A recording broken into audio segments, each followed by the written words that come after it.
In the rural areas of developing countries like Rwanda, women often face unique challenges that hinder their economic and social empowerment. However, technology has emerged as a powerful tool for transforming their lives despite some challenges that still arise. One such example is Rita Nishimwe, a young girl from Karongi district in Rubengera sector. Despite facing challenges such as limited opportunities and lack of access to resources, Nishimwe found a way to create a job for herself by becoming an MTN agent. Thanks to a simple mobile phone, she now facilitates transactions for different people and earns a monthly salary. The young lady also encourages other girls who are still at home and may be hesitant to start a business or seek employment to make productive use of their phones instead of resorting to begging or engaging in other immoral activities to earn money. Christine Uwamahoro, a married woman who also lives in Rubengera sector, Karongi district, sells isambaza, a type of fish, which she sources from a supplier in the neighboring Rutsiro district. With the help of her mobile phone, she's able to call both her clients and suppliers, making it easier to conduct her business. Uwamaholo also emphasizes the importance of gender equality and equity, explaining that she and her husband share equal responsibilities. Technology empowers women and girls not only in trading, but also in accessing online services and training. For instance, Liliane Uwongunda, an intern at Lob Technology Limited in Rubengera sector, Karongi district, is learning about software development and hopes to create her own application. She has already learned about sessions and calculator software.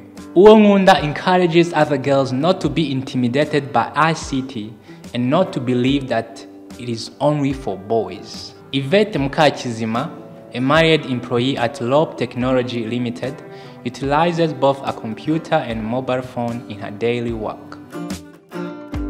With gender equality, she believes that both men and women should have equal opportunities, stating that whatever a boy can do, a girl can do too. In order to empower women by using technology, there's a need to enforce gender digital inclusion by ensuring that women and girls have equal access to technology and digital platforms, as well as skills and knowledge to use them effectively. Sylvie Nsanga, a feminist and digital inclusion activist, highlights that gender digital inclusion also involves addressing gender digital injustices that are not different from the injustices women face daily in the offline world. When we talk about gender digital inclusion, it goes deeper. The gender digital injustices are not really different from the injustices women face every day, because they are caused by different issues which affect women every day, like poverty. Poverty pushes women to not have access to technology, to not afford the right technology they may need.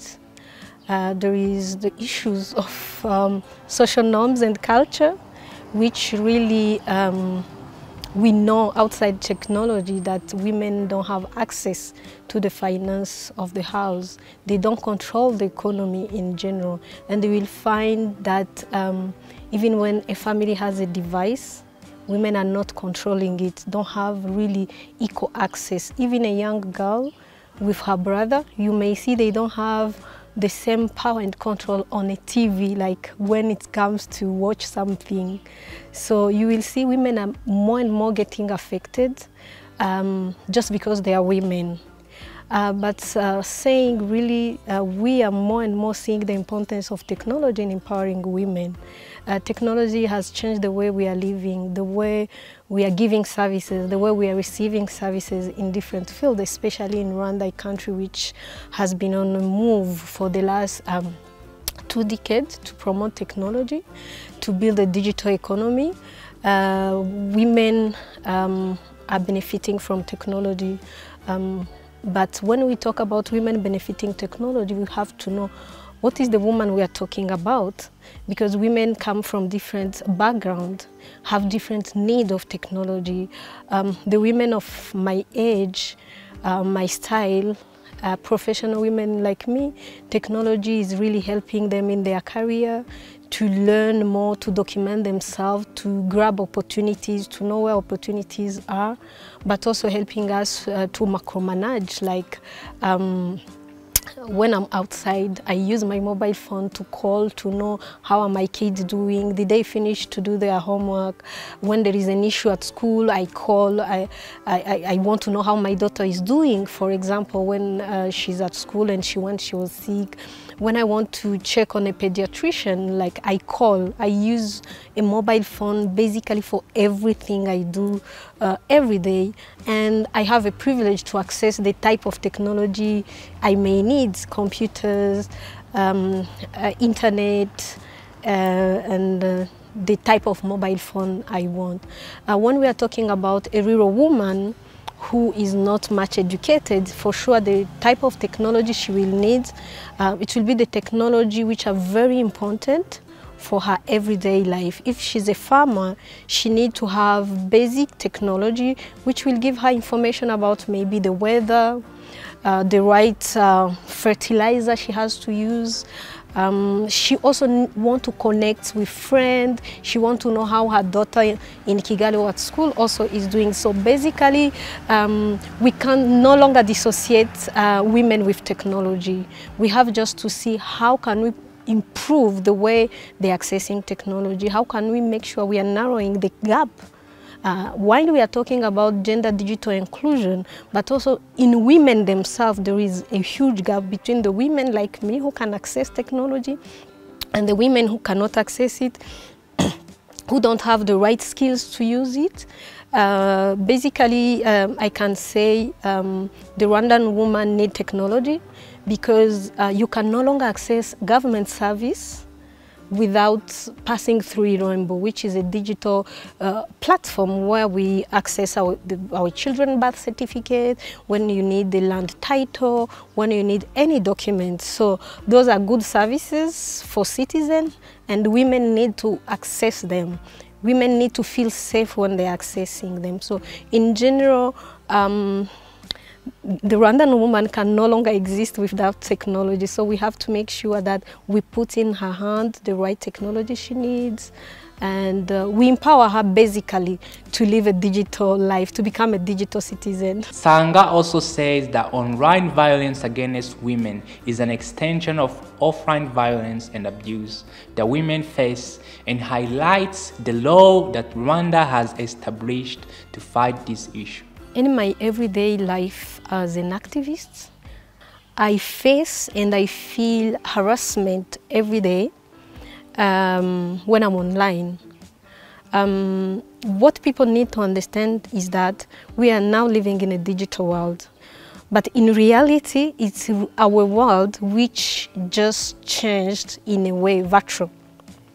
So the same people who have been abusing women, who have been harassing women in the offline settings, are the same people who are online, and they are just exporting the same behavior online.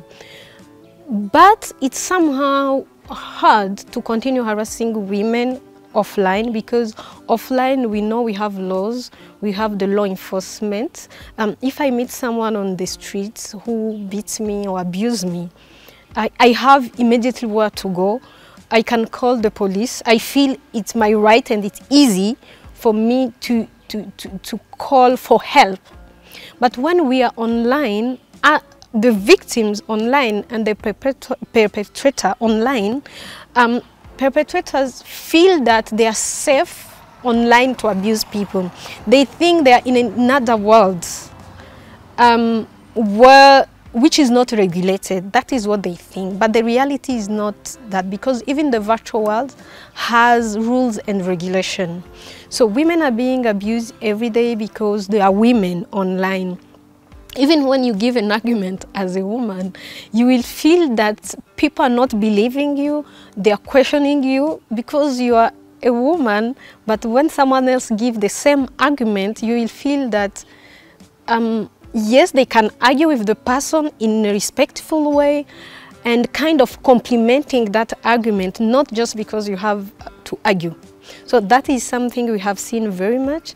And there is sexism online where we're not only sharing arguments. If a woman share a picture, for example, you will see they will start analyzing everything, where the woman was. That woman goes to restaurant every day because the picture she shared, she was maybe sharing in a restaurant. That woman is drinking beer, that woman, so there will just come some negative comment. It's common, it's not what I'm saying. I face it, but also literature is showing that women are more and more being harassed online, and the tendency is that they are more and more again living online. Because after being harassed, some women don't have that courage really to fight online. They prefer to go back offline and do their business online, offline. What people need to know is that equally the digital world has regulation and has certain value of ethics. We call them digital ethics. In general, people need to understand that digital rights is real. You have your rights online, but also you have your responsibility. You need to express yourself respectfully, and people need to respect you.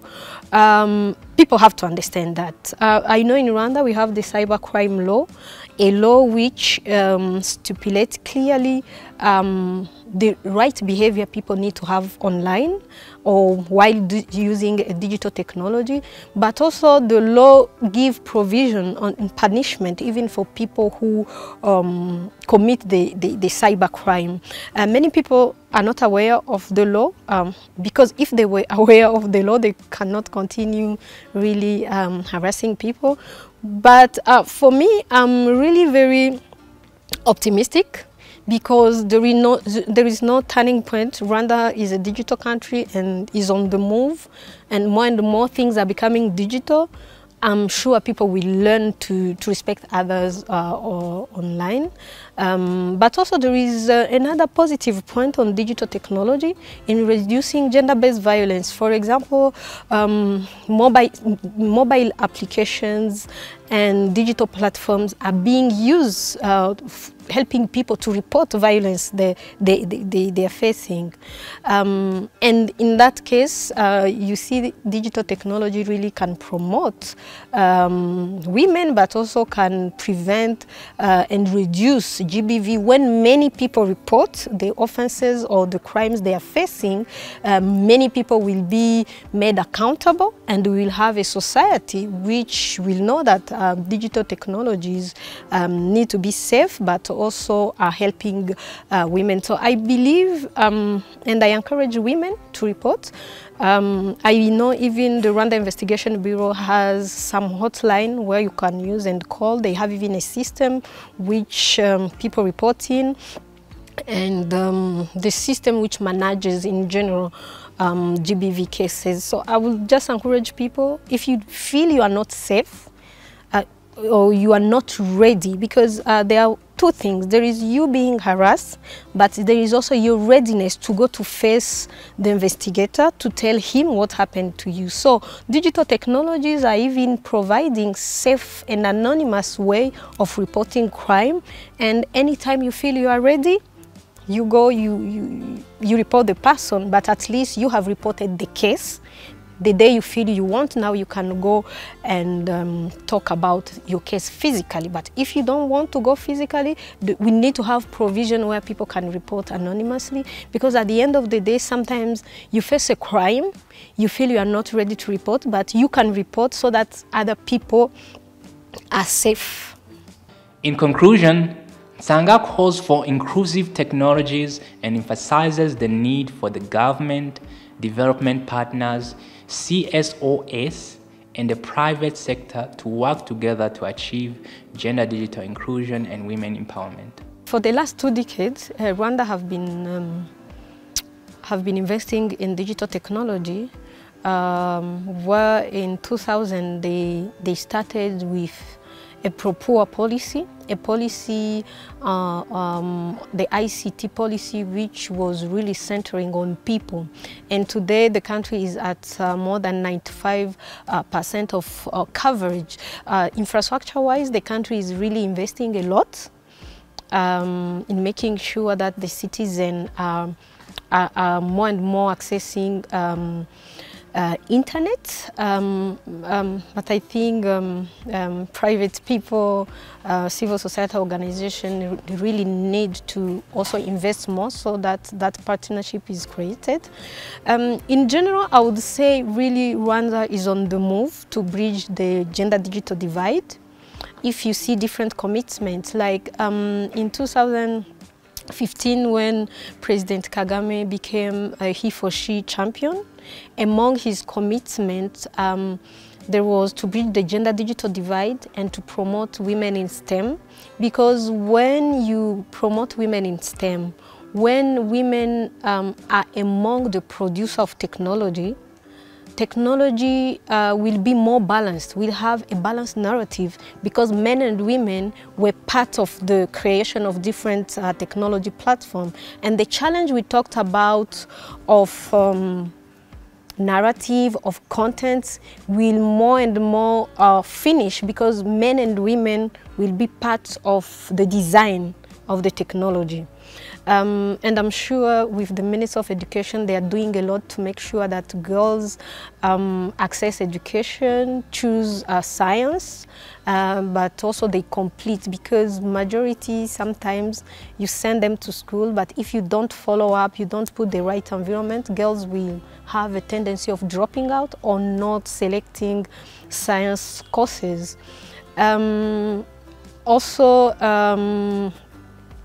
The Smart Rwanda Master Plan had a component on promoting gender equality. And I know under the Ministry of Gender and Family Promotion, they have a strategy on bridging the gender digital divide using technology to promote women. And recently, as I said, Rwanda is leading the world in promoting gender equality and innovation.